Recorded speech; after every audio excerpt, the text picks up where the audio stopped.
welcome to Apprentice FX, the show that keeps you up to date on everything in and around New Milford. I'm your host, Erin Shaughnessy, here for the week of February 13th. In the winter, it snows. Kind of obvious, right? I mean, just look outside. It's everywhere. Naturally, if your car is outside when it snows, it will probably get covered. One very important thing you need to do before trying to take off with your car after a snowstorm is to clear the snow and ice off. Light snow can obstruct your vision, and heavier snow or ice weighs down your car, making you use more gas, and is a danger to other drivers if it flies off while you're driving. So, just remember, before you hit the road, clean the snow off the top of your car and all around the wheel wells. It's better to be safe than sorry, and we want you to take all of the precautions that you need to be safe this winter. Even though the weather has been terribly cold and snowshoes are required to get around the woods, the agency's maple tapping crews have been braving the cold temperatures to begin the process of tapping over 1,600 trees that the Maple Syrup Project utilizes. Normally the program would be in full swing with crews emptying buckets, evaporating sap, and packaging syrup. Unfortunately, due to the extremely cold temperatures, the sap has yet to work its way up the maple trunks and make it available for processing. It is hoped that by the end of this month, temperatures will begin to warm and we will have a shortened but productive season. If you are a middle school or high school student interested in learning or assisting in maple sugaring, call the agency at 860-210-2030.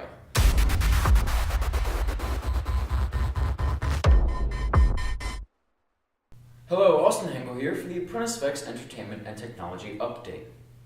SpongeBob SquarePants has been around since May 1st, 1999, and in that time, there have been just about 200 episodes and one movie. Not for long, since the newest full-length movie just came out. SpongeBob, a sponge out of water, has already been given a 75% rating on Rotten Tomatoes and has a 7.1 star rating on IMDb. This comedy features voice actors Tom Kenny, Bill Fagerbakke, Roger Bumpus, Carolyn Lawrence, and Clancy Brown.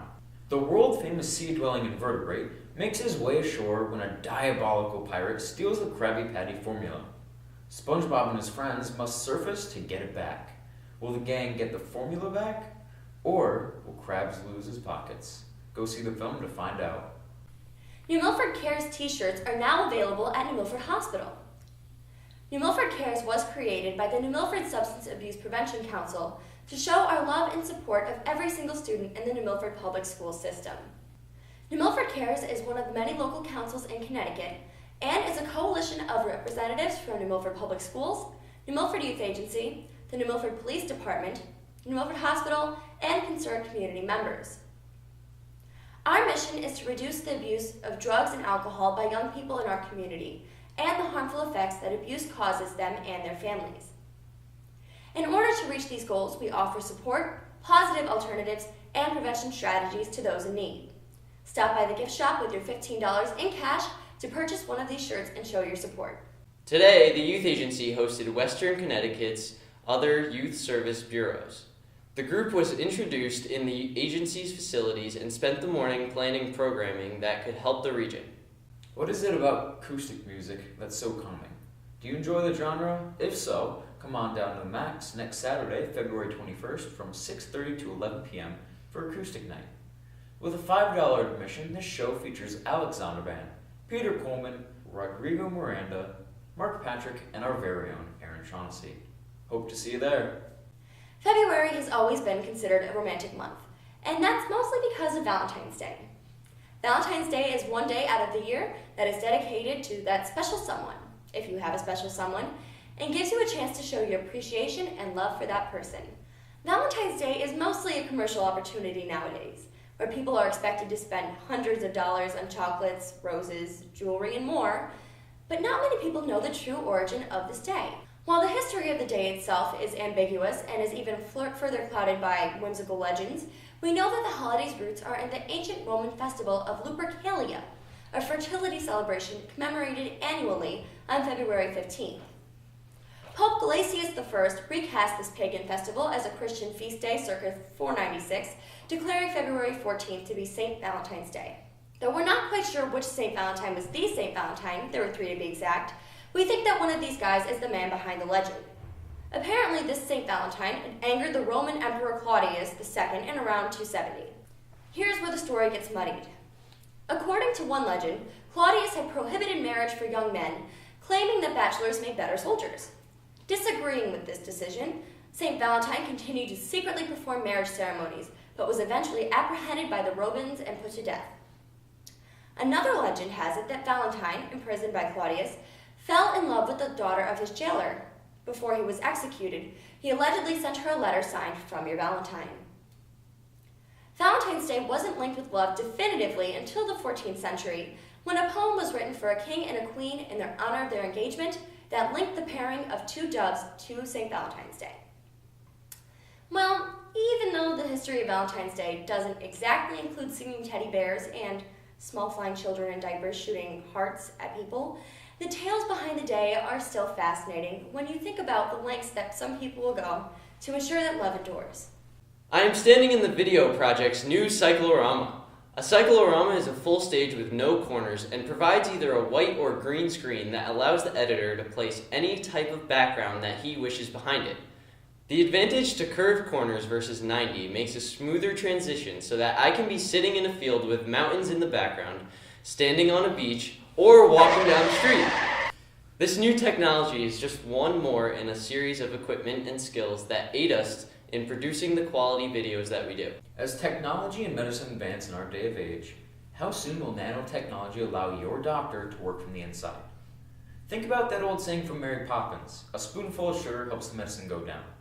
Now imagine if that spoon was full of billions of microscopic robots that were the medicine. They could go straight to the heart, brain, or anywhere else, directly administering drugs to the required source. All of this sounds like science fiction, probably because it was back in 1966 when the film Fantastic Voyage came out. Only difference is that all these tiny bots actually exist. Think about not having to go under the knife, but instead allowing an army of tiny robots do the work instead as you go about your daily life. And there are so many more opportunities for this technology. We just haven't thought of it yet. What direction do you think this technology will move in? Let us know in the comments below. That's all for now. This has been Austin Hengel, and I'll see you next week.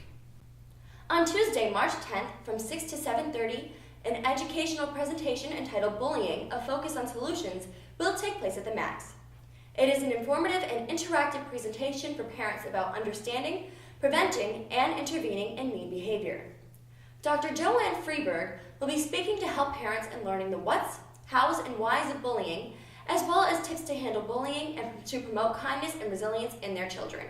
Registration is required, so please contact the New Milford Youth Agency at 860-210-2030 or by emailing laura@youthagency.org.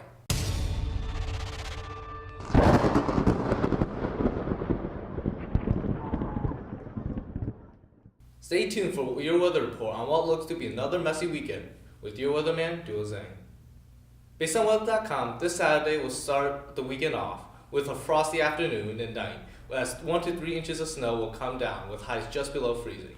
This winter storm Neptune will carry into Sunday with a few more snow showers, while dipping the degrees into the mid-teens as it passes. Wait. I'm hearing something. I have a feeling there's going to be a possible 5 to 8 inches with wind gusts up to 50 miles per hour this weekend, along with Sunday night dropping the lows to the negatives. And that doesn't even include wind chill. This bitter cold will continue into what looks to be a sunny Monday, with highs still in the mid-teens, dropping all the way down to the negatives during the night. You won't be putting your shovel down anytime soon, that's for sure. Weather out. If you have been watching the news or have been on social media lately, you have probably noticed that there has been some controversy surrounding vaccinations. Now, I'm not going to sugarcoat this subject. Diseases like the measles and polio are not pretty, and they are not a joking matter. They are horrible, deadly diseases.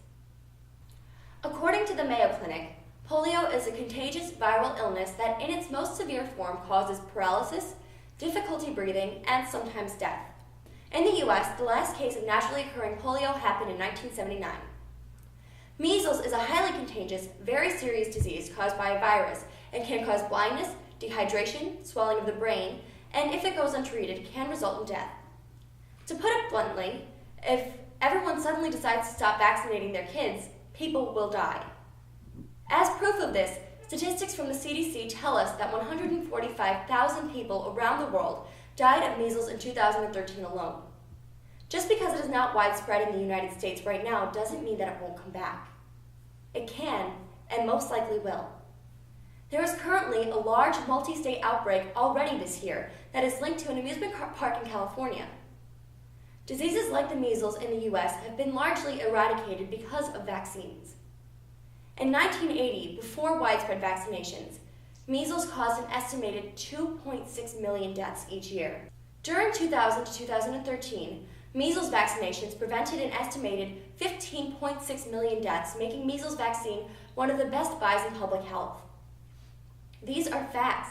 When you decide not to vaccinate, you are not only putting your child's health in jeopardy, you are potentially putting others in danger as well. There is a reason that children need to be vaccinated before entering a public school system, and that is to ensure the safety of the citizens of our country. One of the main arguments against vaccinating children is the theory that it causes autism. You can put that one to rest because there is absolutely no scientific evidence to support that the MMR vaccine leads to autism. The only reasons that one might have to not vaccinate are religious or legitimate health-related ones, and everyone else has no excuse. You are at risk of putting yourselves, your family, and the entire country's safety into danger by not vaccinating. Do your research on vaccines, read up on everything, and look at the damage that these diseases have caused in the past, and then you can decide on whether you think vaccines are worth it or not. This has been Erin Shaughnessy, and thank you for watching. See you next week on Apprentice FX.